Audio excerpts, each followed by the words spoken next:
In the quiet corners of West Virginia, where mist clings to the Appalachian Mountains and shadows dance in the woods, a legend was born. It's a story that has chilled spines and sparked imaginations for decades.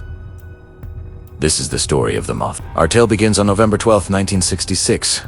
Near Clendenin, West Virginia, 5 men were digging a grave in a local cemetery when they saw something they couldn't explain. A dark, human-like figure with enormous wings lifted off from the nearby trees and soared over their heads. They were stunned, but this was just the beginning. Just 3 days later, on November 15th, the legend truly took flight. 2 young couples, Roger and Linda Scarberry, and Steve and Mary Millette, were driving late at night near an abandoned World War II munitions plant, known locally as the TNT area. As they passed the old power plant, their headlights caught something terrifying in the darkness. 2 huge, glowing red eyes stared back at them from a shadowy figure standing by the road. They described it as a large, winged creature, about 6 or 7 feet tall, with a wingspan of at least 10 feet. It was dark, gray or brown, and it wasn't a bird. It was shaped like a man, but with wings folded against its back.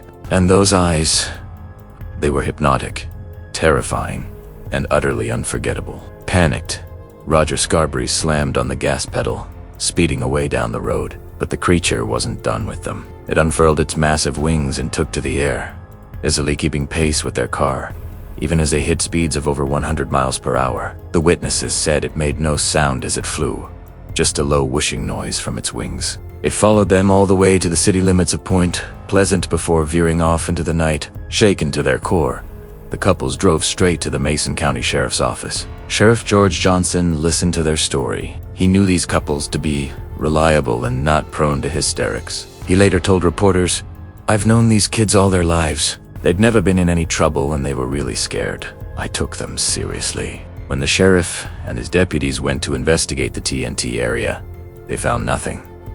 But the story was out. The next day, the Point Pleasant Register ran a headline that would become iconic. "Copley say man-sized bird, ...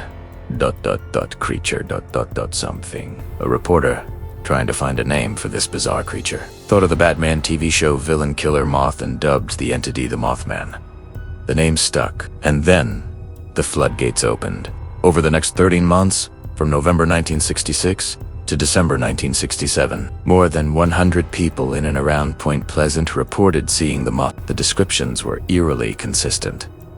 A tall, humanoid figure, massive wings, and those piercing, glowing red eyes. One witness, Marcella Bennett, was visiting friends near the TNT area with her baby.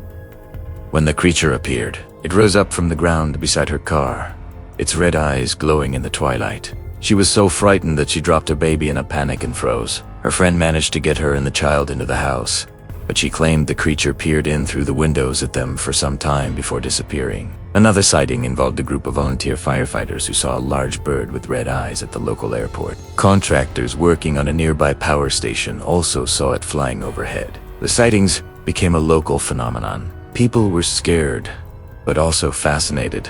Groups of armed residents began patrolling the TNT area at night, hoping to catch or even shoot the creature, but no one ever succeeded. Alongside the Mothman sightings, other strange phenomena began to occur in Point Pleasant.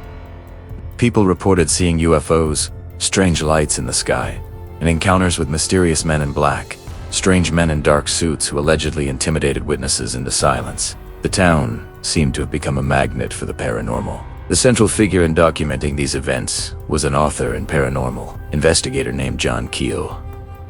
He arrived in Point Pleasant to investigate the sightings and wrote the now famous book, The Mothman Prophecies. Keel didn't believe Mothman was a physical creature of flesh and blood. Instead, he theorized that it was a supernatural entity, an ultra-terrestrial from another dimension, and its appearance was a harbinger of doom. This dark prophecy seemed to come true on December 15th, 1967. It was rush hour, and the Silver Bridge, which connected Point Pleasant, West Virginia to Gallipolis, Ohio, was packed with cars. Without warning, the bridge groaned and then collapsed into the icy waters of the Ohio River. 46 people lost their lives in the tragedy. It was a devastating blow to the small community.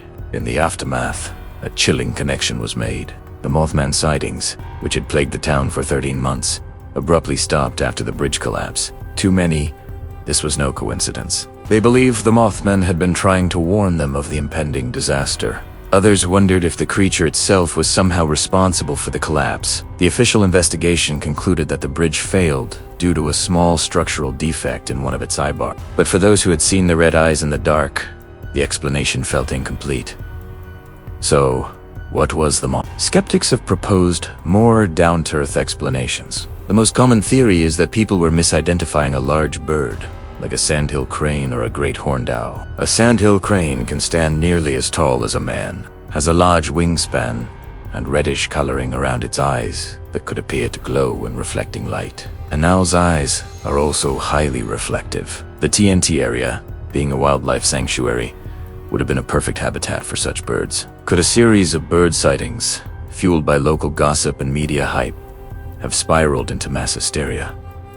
It's possible, but this explanation doesn't quite satisfy the witnesses who insist what they saw was no bird. They describe a muscular, man-like body and a flight pattern that was unbird-like, going straight up like a helicopter. Decades later, the legend of the Mothman is stronger than ever. Point Pleasant has embraced its most famous resident. There's an annual Mothman festival, a Mothman museum, and a striking 12-foot chrome statue of the creature in the center of town. The story has been immortalized in books, documentaries, and a major Hollywood movie. Whether it was a misidentified bird, a supernatural omen, or something else entirely, the Mothman has become a permanent part of American folklore. It's a chilling reminder that sometimes, in the dark and quiet places of the world, there are things that defy easy explanation, leaving us to wonder what might be lurking just beyond the reach of our headlights. Thanks for watching. If you enjoyed this dive into the strange and mysterious, don't forget to like this video,